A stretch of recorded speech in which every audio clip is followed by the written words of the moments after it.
Let's do it.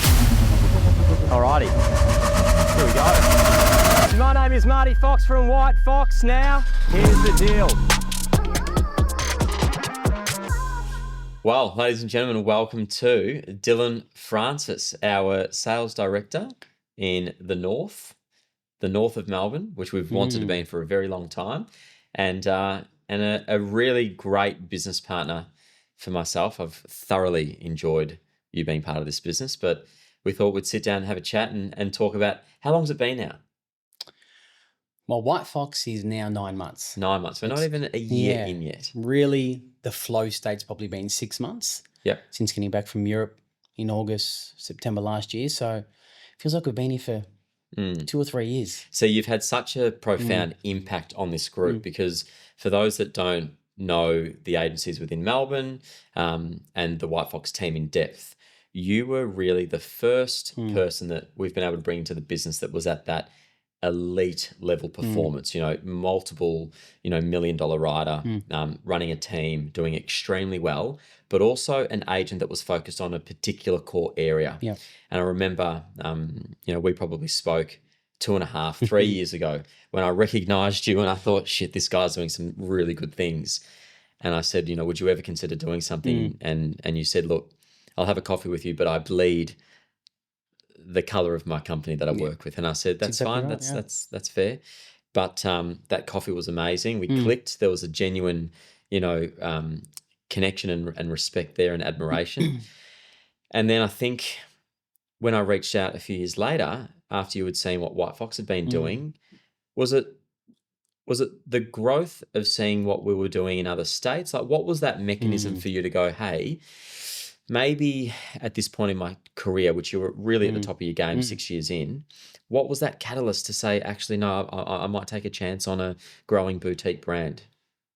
Well, it's a great question, but I think it comes down to probably 3 things in particular. As you said, we met, I reckon it may have been 2021 or 2022. I think it was Gertrude Street down in Fitzroy for the first coffee, which was great to connect. You were wearing these hectic loafers with a heel on them. I'll never forget. The Gucci loafers. These funny Gucci loafers. I've never got the heel. I thought, fuck, he's actually rocking the heel here. No, that was good. So that was the first time we met. We obviously kept in contact since then. And I think it was when I was at the Carlo Hotel, late 2023. I think you put a post up and I was there shortly after. And as you said, I was writing great numbers at the current brand, current office, had a really good team under me, but it just became a time where I was unsure about where I wanted to go myself. And that's not necessarily money, it's more growth mindset, leadership.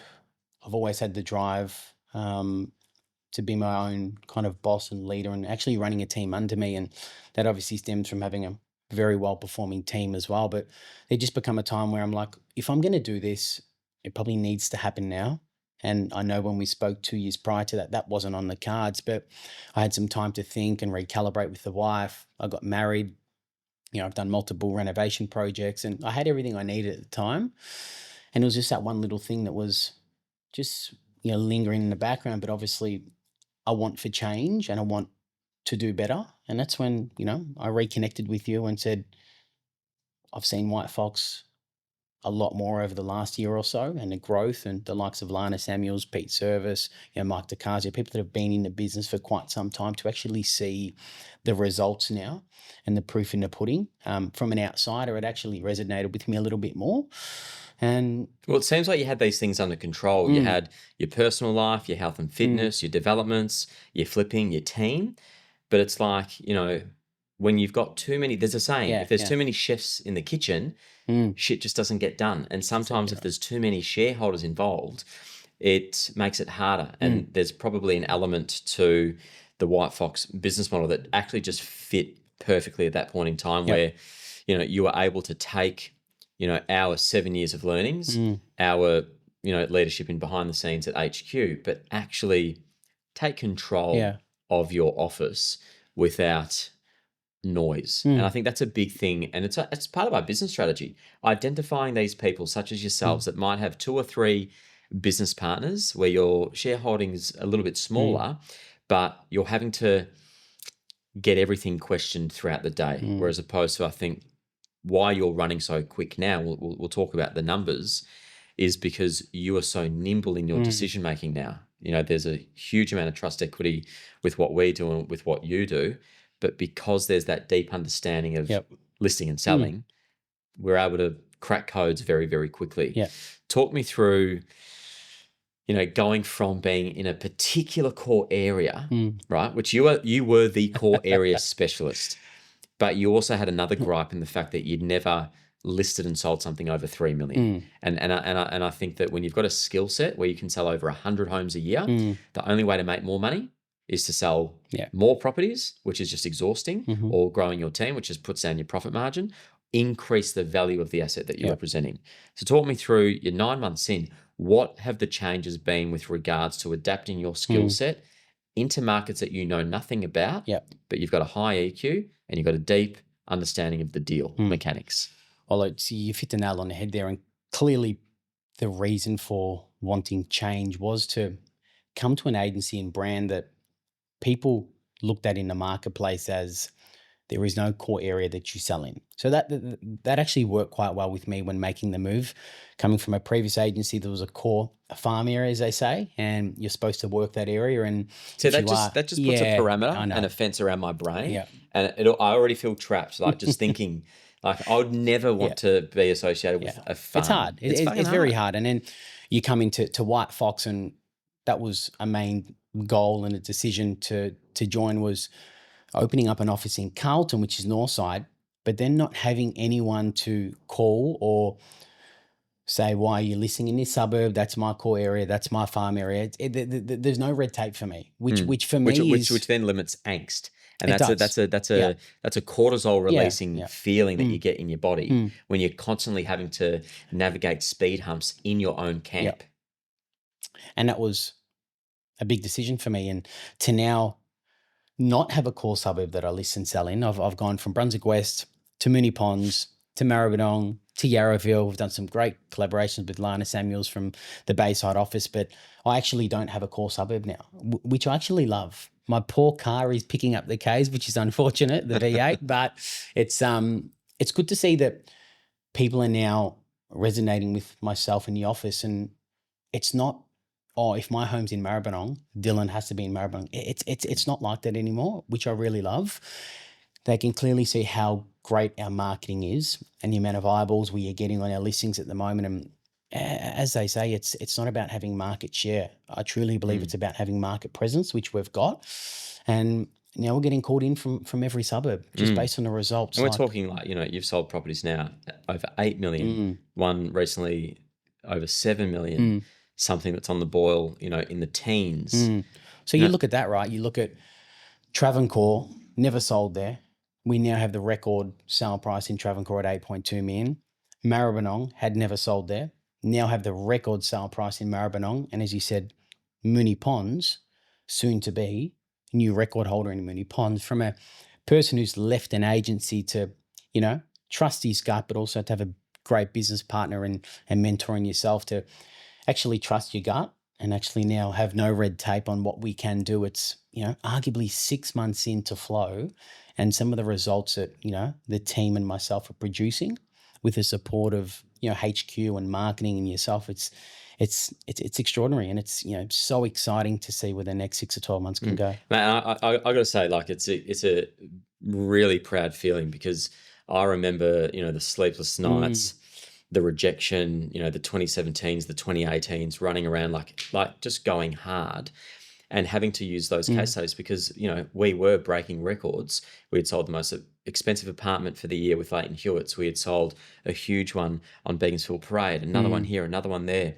And you just need those case studies to prove your point right in the fact that this is a people game. Property is the byproduct of what we do, It's about marketing, it's about engagement, it's about negotiation. But at the end of the day, how you've infiltrated these suburbs, what I want you to know is that it's like when a new player goes to a footy team, but they somehow become part of the fabric. In such a quick amount of time, if I pick up the phone and I call any of our 106 employees right now and I say, give me 5 people that really inspire you in this business and tell me why, I can near guarantee that most of those people will say your name. So you're that guy that if you say that you're going to be there, like in the WhatsApps, in the run clubs, in the Rising Stars, in the SD catch-ups, you've always got something to bring to the table. So you'll never go somewhere, whether it be someone's house, whether it be a social setting, whether it be a training session, without bringing value. I think that's a very, very, very strong gift. It's a gift that allows you to penetrate a market, penetrate a company, and build respect very quickly. And for anyone listening, doesn't matter what business you're in, if you adopt some of these traits that Dylan has, which is this unwavering tenacity, this incredible product knowledge of the craft or the subject that you're dealing in, an energy that is consistent. You're very consistent, very consistent in energy. Yeah. And I know behind the scenes what you go through with certain things. There's pressures in running an office. There's, legal implications when you're leaving a business, which is a whole nother topic, which we could do a podcast on its own. But to have consistent energy, and I spoke about this recently in an Instagram post, is a decision. Like energy is just a mindset. Yeah. How have you been able to get to the mindset that you've got, which is psychotically consistent? Because consistency and reliability are two traits that are so underrated, but they set, I believe, everything up. Absolutely. How do you find that level of consistency? Well, I've always been like that. Coming from a landscaping background, always consistent. So dialed. Yeah, I know. Where's that? It's just my hunger for wanting to be better every day. But why do you have that? What are you actually getting out of bed for? What is it? Just I want to become a better person every day. And I want to make sure that in 5 or 10 or 15 years time, when I do have a family, that I've done everything possible to set them up. Like, I come across. But see, I feel that they're already set up, because if they just get that same attention, they've actually got the best out already. Yeah. You know what I mean? Like, you've actually already got it. That's what I think is quite cool. I feel like it's more about yourself. Why are you able to go this hard? Because, hey, when those kids come, if they were to come tomorrow, they've already won. Yeah. Okay? Because how you make people feel is your superpower.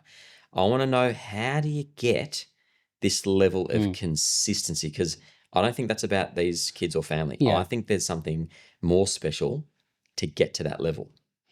Well, you can talk about my structure. You can talk about, my willingness to win, my dedication, my, 4:30 alarm that goes off every morning that never gets missed, the meditation I do at 3 o'clock every afternoon, the meditation that I do at night before I go to bed. There's so many steps and processes in my day to actually ensure that I am at my best. And I see a lot of people in this industry, let alone real estate, everywhere else, that just do not have the energy and the willingness to want to do well and learn and actually look after themselves. But it all starts outside of work. And, that energy comes from the training that I do, the sauna, the ice baths, the home time that I have with the wife and family. And I think if you can get that right outside of work, pretty much. Yeah, I think you embody something which is,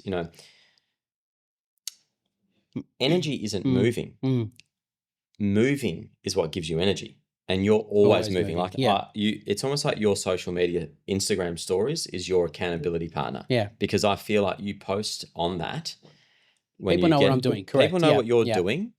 And I think what it does is it shows them that they can trust you because you're consistent. It's a really bizarre but very basic social media strategy that you have. But I think we are quite similar in that, as in, if I go a day or two without posting, I'm like, what do people think I'm doing? Has Dylan dropped the ball? Has he gone for a run or a gym session today? Where is he at? What has he done? Which is a weird fucking thing that goes through my head. But I think that just keeps me accountable. And I'm always thinking next, which is, I think it's a great thing to always be thinking forward. But sometimes I've got to sit back and actually appreciate a little bit more and, smell the roses a little bit more and, appreciate how far we've come over 7 years in this business.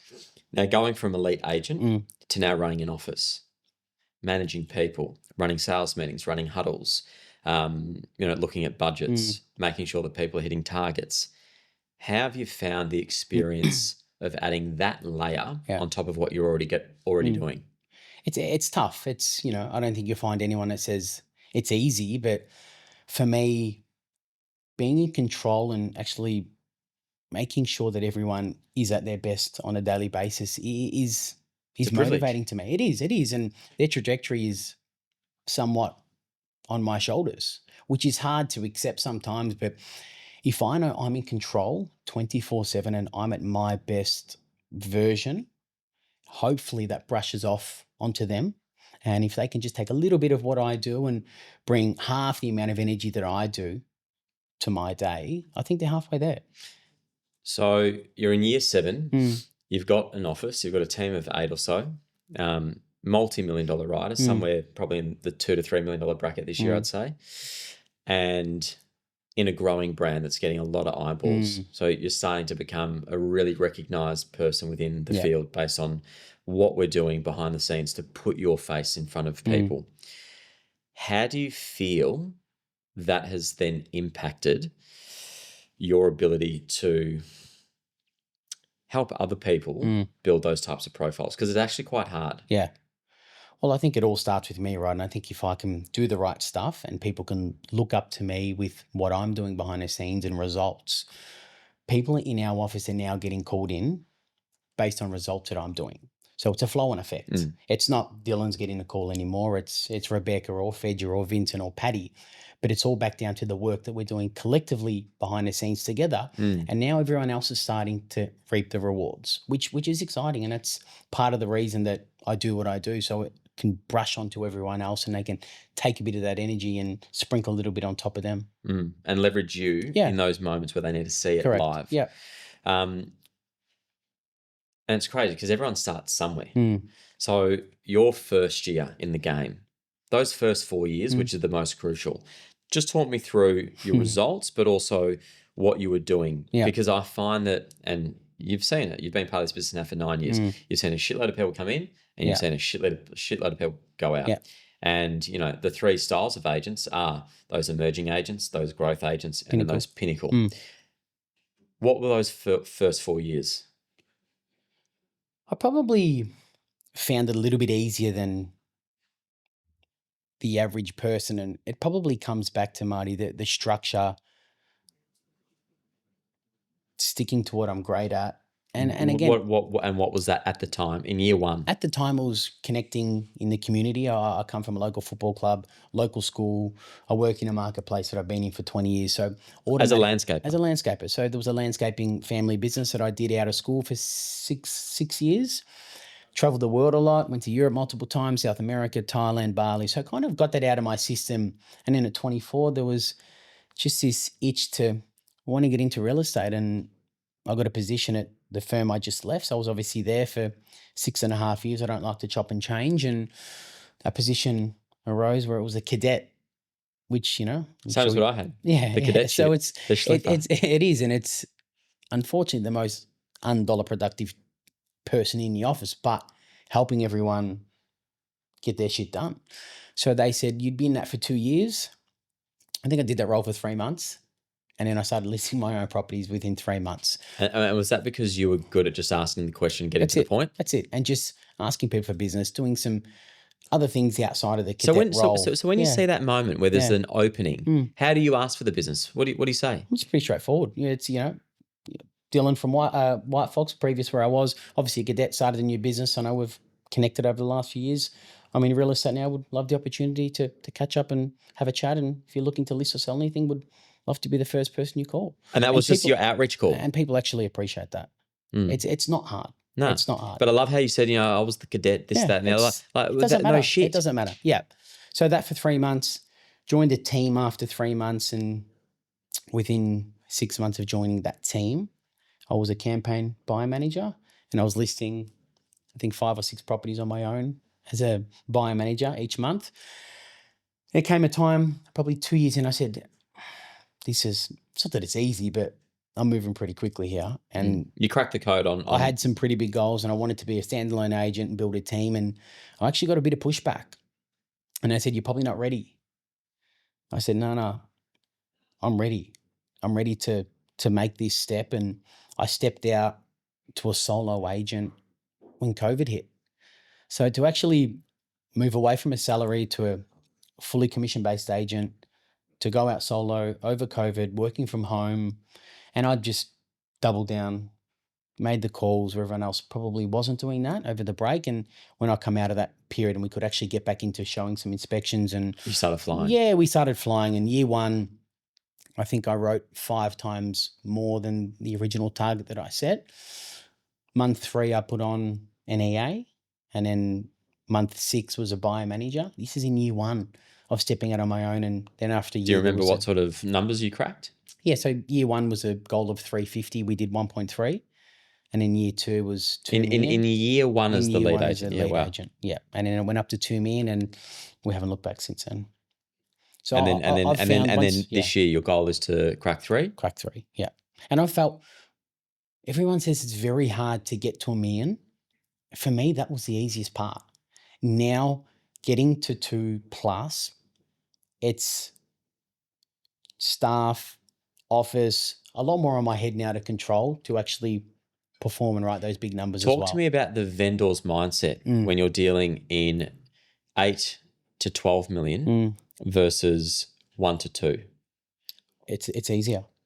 Isn't it crazy? It's crazy. Like they are so commercial. Just They're get it. such straight shooters. No bullshit. They just want honesty, not beating around the bush, not calling you multiple times a day asking where offers are at or what's happening. It's just they trust you. They've given you their biggest asset because they believe in what you can do and you can get the result. And the work's in the list. Yeah, exactly right. And once you list it, I know that I'll sell it, and I know that my follow-up's arguably better than anyone else's. So I know if I can list it, which I'm really good at, we're going to get it sold. And then that's just a flow-on effect from there. But, the average sale price used to be under $1 million, and then I went slightly above $1 million. And what's your average sale price now? I think it's about 1.8. 1.8. And that's only over the last 6 months. So it's gone up. Well, we did a stock take of the actual entire group's average sale price, which for a group in multiple markets with, areas such as Perth that are, higher volume, lower value and so forth. New Zealand, lower volume, higher price point. We're sitting at just under 1.8. So I think across 13 offices, I think the average might be $1 million or less from an agency. Yeah. Probably less. So we're nearly double that of what the average is, which means that we truly do have, that the luxury market space. That first national / international, if you're going to call New Zealand international, it's a bit cheeky of us, but it is technically correct. The only luxury boutique brand that's being able to do that. So good. So good. What do you think you see because we've got this model where the offices they're smaller. We cater for smaller, more connected groups of offices, and you've got a growth mindset like no other. And one White Fox office is not enough for Dylan Francis. I know that for a fact. So how do you see the next 24 months playing out for you? Because as you said earlier in another meeting that we just had, you've got 2 seats left in your office. Yeah. So what's the vision for White Fox? I mean, the North is a big area, but what's the vision for the North? And then what's the vision for Dylan Francis over the next 5 years? So the vision for the next 12 months, and we go back to mindset here. So I'm extremely rigid and structured when it comes to goal setting. So I've got the next 5 years set out. And I think I've shared some stuff with you as well, personally, financially, work. So you can clearly see what I'm thinking and where I want to go. 9 months into Office 1, almost full. And you would not believe how many people are actually calling my phone or staff members for a meeting. I'm very selective on who I hire.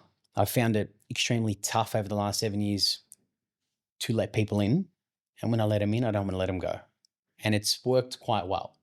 So I've even put people in front of you and you've said no. And I've said no. And I've made you Yeah, and you've actually been far more sort of just strong-handed on those mixes. Yeah. It's been fascinating to watch.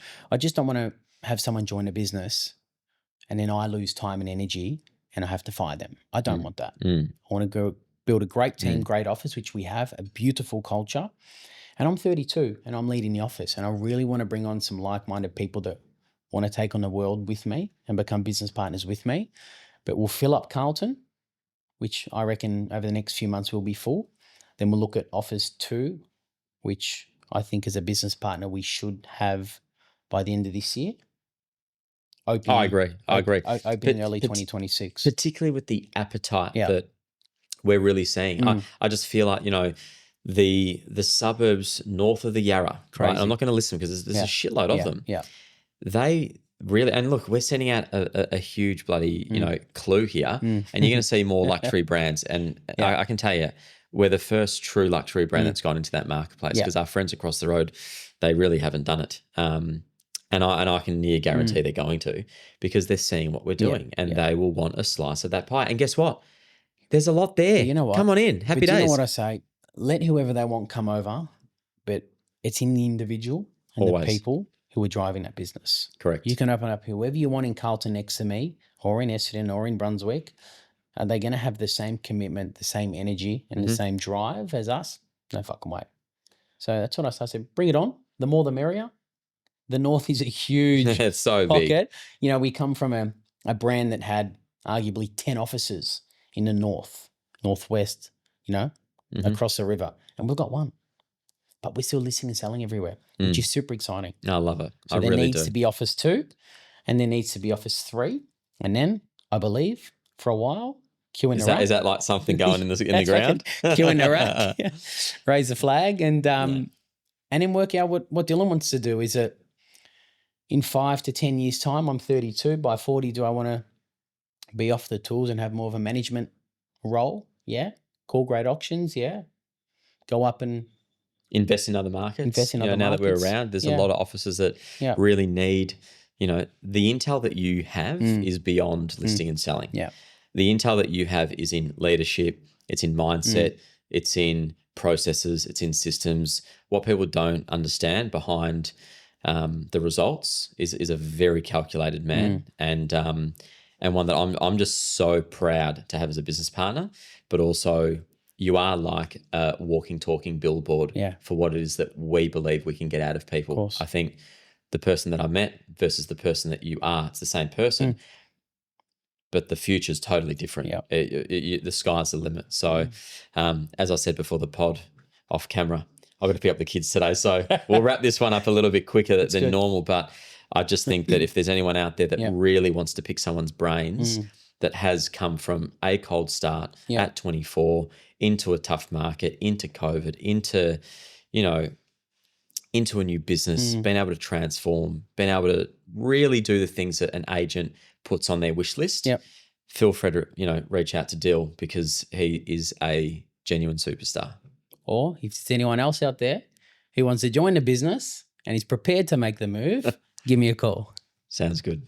Champion. My man. Legend. Thank you.